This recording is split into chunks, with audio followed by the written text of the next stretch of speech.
drive-in. Tell them that we went to the drive-in. Welcome back to another set of monstrous movies with atomic ghouls, horrible fiends, and pretty much anything else that would make your skin crawl. Alright, it's time to get crazy, everyone. Let's kick the tires and light the fires, Big Daddy. The Fiend Without a Face is a sci-fi meets horror movie based off the story The Thought Monster by Amelia Reynolds. It's a British film directed by Arthur Crabtree and distributed by MGM that was released on June 3rd, 1958. And let me say, it is loaded with stock footage, so get ready for that. But it has one of the most absolute best disgusting sound effects ever. Invisible atomic brain-sucking monsters. This should be good.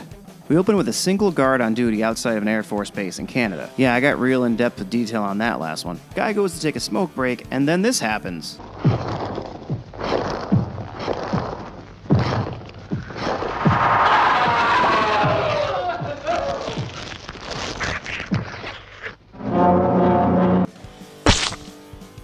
Whoa, title screen and somebody dies. We are go for terror.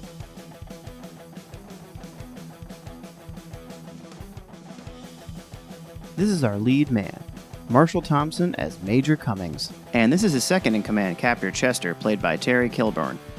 They are going over the fellow that was found dead a few moments ago. Apparently he's a local from the nearby village. Gotta wonder if this is the same Air Force base that was used in the Giant Claw. I think Gamera was actually up in the Antarctic. But yeah, I wonder if this is the same one from the Giant Claw, though. They wait to hear the autopsy report from Dr. Warren, played by Gil Winfield. Unfortunately for them, though, the local coroner had to take the body. It turns out the locals really don't like this atomic airbase so close to their village.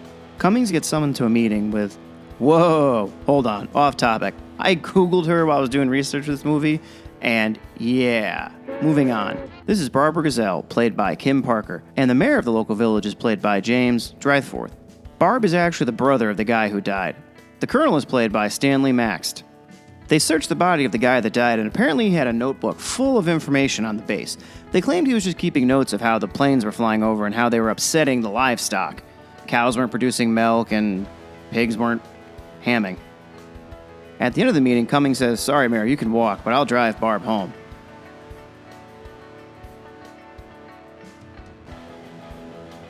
Stock footage. Even with everything going on, the base still continues their tests with the new radar. Stock footage. Cummings calls up Peterson, the atomic engineer, to increase the energy for a longer range. Stock footage. He's played by Kerrigan Scott, who says, "Hey, okay, sure, man." Stock footage. While the test plane flies back and pisses off the entire village.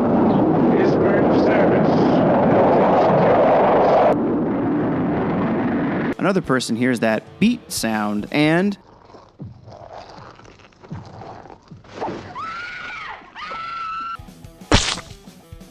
And then...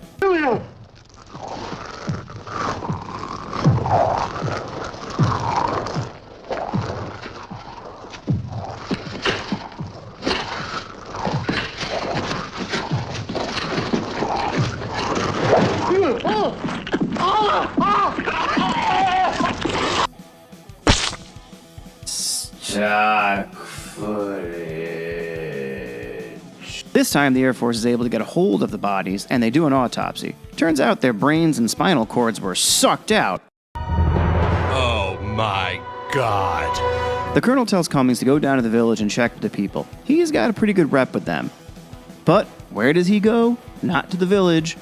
Yep, right to her house. And what timing? And the door was open too. Remember when I said during Tarantula, breaking and entering wasn't a problem in the 50s? Apparently I wasn't kidding. This wasn't a problem anywhere in North America. Oh, Miss Griselle, Great. All we find out is that she works for Dr. Walgate, and they get interrupted by a man named Gibbons, played by Robert McKenzie. And then they have the worst fight in cinema history.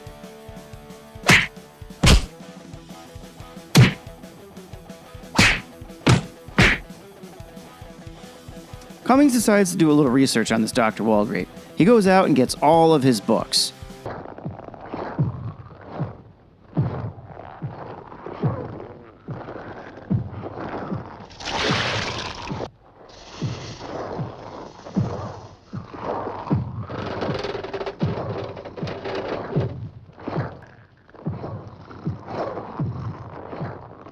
I don't think the mayor is running for re-election next year.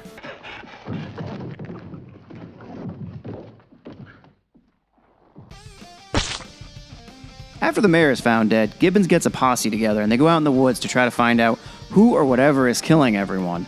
Cummings goes over to see Dr. Walgate. The good doctor's played by, I'm going to screw that name up, so I'm just going to say Kay Reeves. He wants to help him calm the surrounding townsfolk with everything that's going on. On the topic of the town people, everyone gets back from the woods except for Gibbons. Now the town is super freaked out because he didn't return, and they hold a town meeting. And they pretty much tell Cummings they want the base gone. Gibbons shows back up, and man, he's out of it.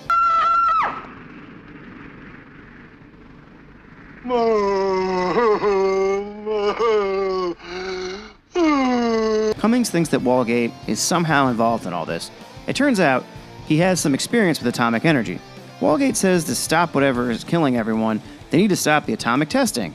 And the general says, yeah, sure, okay.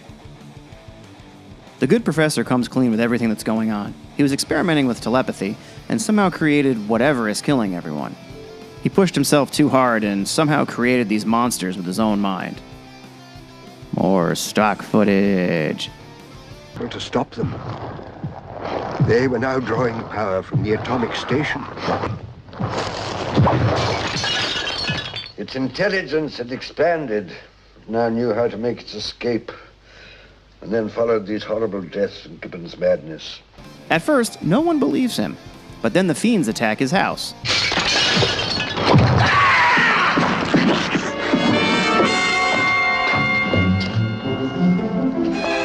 He's dead.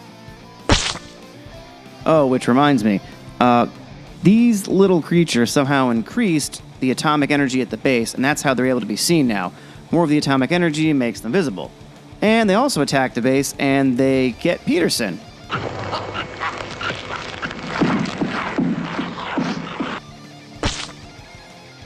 For whatever reason, yeah, they're able to be seen now. They also make the coolest, sickest sound when they get killed.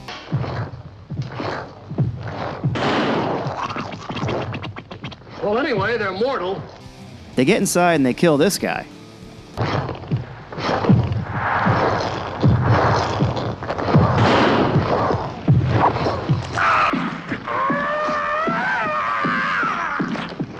Not sure who he was, but yeah, he's dead. Cummings makes a run for the atomic plant. The plan is to blow it up, and that'll somehow hopefully overload these little things, and that will kill them. Walgate tries to stop the creatures himself because he thinks, hey, if I created them, I can stop them. Well, it doesn't go his way.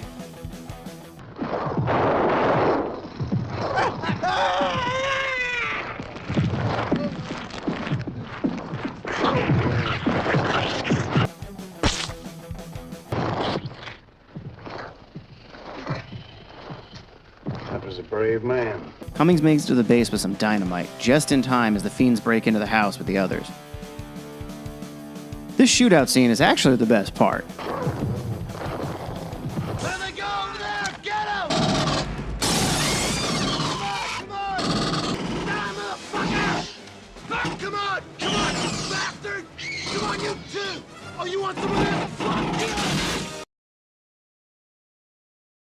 Cummings blows the base sky high, and the fiends melt away.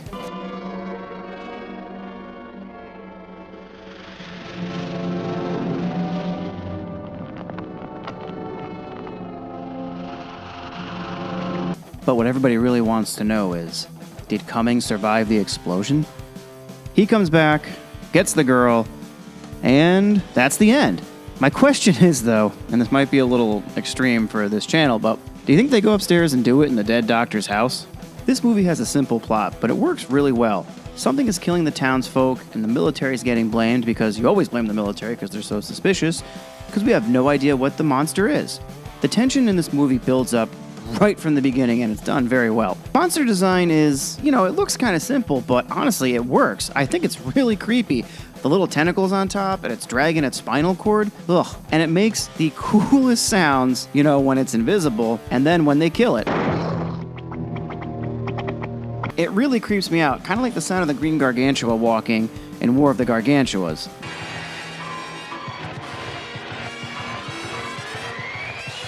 This movie gets a lot of shit for using a lot of stock footage, but it really didn't seem to have that much more than any other movie from this time. The acting isn't horrible either, and it isn't over the top, so it's pretty good. This is overall a fun little film. Do I recommend it? Yeah, sure I do. Grab a pizza and some beers and enjoy The Fiend Without a Face.